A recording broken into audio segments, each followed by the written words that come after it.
Gigantes é um assunto que eu adoro, porque eles põem um limiar tênue entre a arqueologia, a história, os mitos e a fantasia. Existem relatos, tanto nas escrituras quanto entre povos primitivos, de que teriam existido homens bem mais altos que a média. E também há relatos científicos de que existiria na Polinésia uma raça bem mais baixa, quase hobbits. Será que Tolkien se inspirou nessas pesquisas? George Lucas, com certeza sim. Fiquem ligados, sigam o canal, toca aí o sininho que eu vou te contar por quê. Vamos começar por uma história mais recente, a relíquia de Beer Hooker. Um fotógrafo chamado Gregory Spore, muito respeitado na Suíça, era apaixonado por egiptologia. Quando ele estava no Egito pesquisando, ele recebeu uma dica de encontrar um agricultor chamado Najib, descendente de uma família de ladrões de tumbas que ficava a uns 100 quilômetros do Cairo, em Beer Hooker. Najib fechou um preço para mostrar a tal da relíquia. E lá, embrulhado nos trapos, cheirando a mofo, um dedo de 35 centímetros. O ladrão mostrou um raio-x e certificado de autenticidade dos anos 60. Diz que a relíquia era muito importante para sua família e que ela não estava à venda. Vai entender, né, gente? A pessoa tem um dedo na gaveta de casa que é muito importante para a família. Eu, que sou escritora, já ia ficar interessada em pesquisar a família desse sujeito. Mas a verdade é que, apesar da vida íntima da família de Najib, ele se recusou a dizer também de onde o dedo vinha. Mas ele fez alusões a uma sala escondida no porão de uma grande pirâmide, onde enormes sepulturas vazias estão localizadas.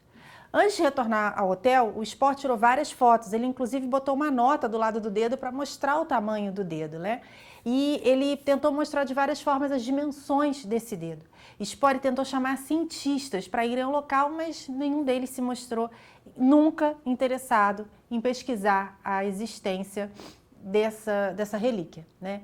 Ele então começou a estudar entre os evangelhos, inclusive o de Judas, que é um apócrifo, né? Porque não foi considerado um livro inspirado, então não entrou na Bíblia, mas pode ser considerado um texto histórico pela sua antiguidade. E no livro de Judas ele achou registros que falavam de gigantes, mas esses registros são encontrados em várias escrituras. A gente tem Davi lutando contra Golias, Josué que para entrar em Canaã e o povo precisou vencer gigantes. Seria uma metáfora? Também na Torá, o Talmud, o Corão, também falam de gigantes. A Bíblia fala sobre Néfilins, a palavra hebraica para gigante, mas também para caídos. Uma raça de gigantes que teria sido criada pela mistura dos filhos dos deuses e das filhas dos homens. Eu vou ler aqui um trecho que fala disso, Gênesis 6.4. Naqueles dias e também depois, viviam gigantes na terra, porque os filhos de Deus tiveram relações sexuais com as filhas dos homens e geraram filhos à sua comunidade. Eles eram os tiranos famosos dos velhos tempos. Outro trecho que está em Números 13:33. Também vimos ali gigantes, filhos de Anak, descendentes dos gigantes, e eram aos nossos olhos como gafanhotos, e sim também éramos aos seus olhos. Agora, na tradução da Bíblia para o inglês, Anak é Anakim. Aí, lembra do Anakin Skywalker? Será uma referência oculta, metafórica?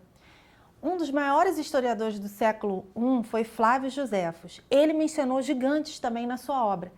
Quando ele fala das guerras judaicas, ele fala que havia gigantes, pessoas com formas diferentes das normais. Ele cita que era terrível de ver eles e que ninguém que viu com os próprios olhos poderia acreditar como eles eram tão grandes.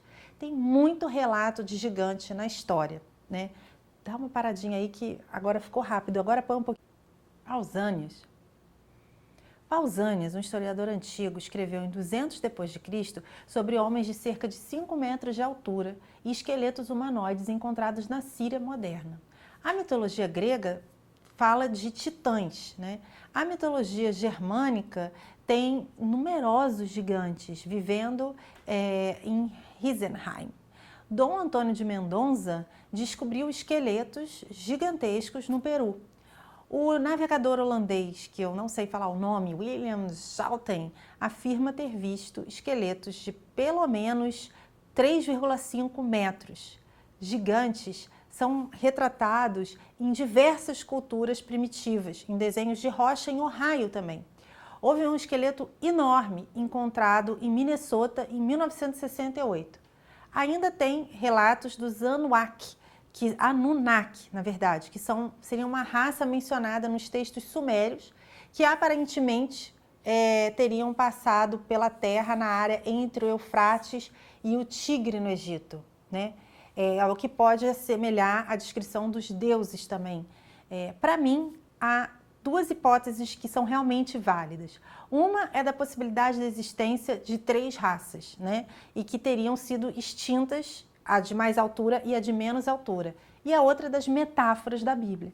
Quando você fala de um menino, Davi, que poderia ter derrotado um gigante, a gente está falando de um menino adolescente que trabalhava no exército como entregador de quentinhas, que nem a família dele acreditava que ele podia vir a ser rei, e de repente ele se vê diante da situação de um homem alto, forte, um guerreiro treinado, e que palavra melhor descreveria esse combate do que um homem lutando contra um gigante, né? Porém, descobertas recentes revelam que talvez tenha realmente esse homem sido um gigante, né? Recentemente eles descobriram antigas inscrições dos filisteus que sugerem que Golias poderia realmente ter existido.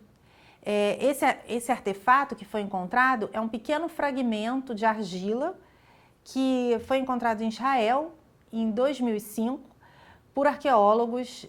Está muito devagar.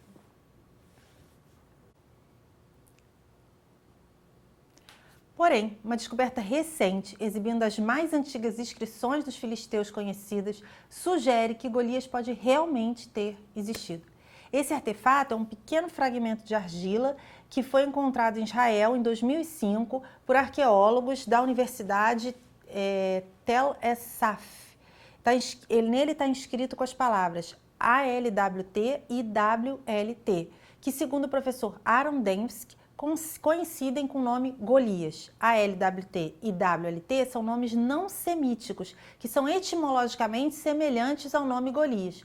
Estudos confirmam que a escultura foi feita por volta de 950 a.C., o que colocaria ele dentro de 70 anos depois que os estudiosos da Bíblia acreditam que a luta histórica ocorreu. Mas e o homem Hobbit? Hobbit, no outono de 2004, um grupo de pesquisadores que trabalhava na Indonésia encontrou restos de uma raça de homens Hobbit, medindo pouco mais de 1 metro.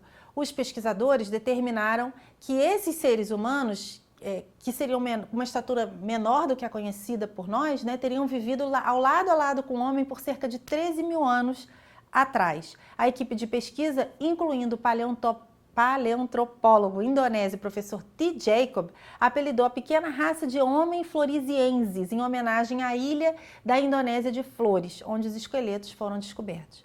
Mas o que realmente me fascina nessa história de gigantes não é a possibilidade da existência de 3 raças, é a metáfora bíblica mesmo. É a história da superação do espírito humano que me fascina. É a ideia do povo que chega em Canaã depois de atravessar um deserto, dar 7 voltas e derrubar uma muralha, depois de lutar 7 anos contra os inimigos normais, vencer finalmente gigantes. É a força do espírito humano que não conhece limites, que está esperando você dar uma ordem a ele, que está sendo preparado, atravessando desertos, derrubando muralhas, nas lutas do dia a dia como pessoas normais, para que finalmente consiga derrubar gigantes. Uma vez um padre me disse que milagre é uma coisa que acontece em ato e em potência. Eu acho que essa história serve para qualquer pessoa, de qualquer crença, né? Que ato seria quando você recebe o seu objetivo, seja uma cura, um emprego, uma solução, né? E que a potência é tudo o que precisa ser resolvido até que você chegue lá, até que você consiga, né? E para mim, esse dia a dia até vencer os gigantes, são os desertos, são as muralhas, é o seu problema, seja ele financeiro, seja ele perdoar um ex, seja estar presente com seus filhos, seja ganhar mais dinheiro, né? É a história de um menino que olha para um gigante e não conta para o gigante o tamanho dos seus problemas, que ninguém na sua família, nem os seus irmãos que eram guerreiros no exército acreditavam que ele podia ser rei, que as pessoas no exército riam dessa história de que um profeta disse que um dia ele seria rei e que fazem ele servir quem tinha no exército, né? É a história de alguém que chega ali e não pede autorização para vencer um gigante, que simplesmente olha para o gigante, seja qual batalha for o seu gigante, e diz qual a minha estratégia, né? Então, step up, vença o seu gigante, tome a sua Canaã. Essa matéria ela foi baseada num texto da revista Ancient Origins, de Anna Miek Witwen. Então, até o nosso próximo Histórias Secretas.